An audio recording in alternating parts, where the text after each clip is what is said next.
नमस्कार दोस्तों, जैसा कि आप जानते हो मेरा नाम आकाश रघुवंशी है और मेरा चयन एमपीपीएससी 2024 में असिस्टेंट डायरेक्टर फाइनेंस डिपार्टमेंट में हुआ है।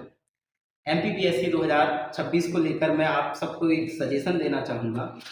दर्पण पब्लिकेशन ने अभी एक बुक निकाली है पीएससी की पीवाईक्यू की, जिसमें आपके सिविल सर्विस के पुराने प्रश्न पत्र और जो पीएससी अदर एग्जाम लेता है उनके भी प्रश्न पत्र इसमें शामिल किए गए हैं। अब इन प्रश्नों का इस प्रश्न पत्र का ये बुक का दो फायदे हैं। एक तो ये कि आपको ये पता चलता है पीवाईक्यू लगाने से कि पीएससी किस तरह के किस पैटर्न के क्वेश्चन पूछता है। दूसरा फायदा इसका रहता है कि आपको कुछ क्वेश्चन रिपीट मिलते हैं। रिपीट इस संदर्भ में कि पीएससी जो अदर एग्जाम लेता है उनके क्वेश्चन आपके सिविल सर्विस के एग्जाम में भी आ जाते हैं। तो ये दो फायदे आपको इनके लगाने के रहते हैं। ये आपको हिंदी में भी उपलब्ध है ये बुक, और साथ में अभी सर ने इसका एक इंग्लिश ट्रांसलेशन भी आज से इसकी शुरुआत हुई है, तो आप इंग्लिश में भी इसको प्राप्त कर सकते हैं।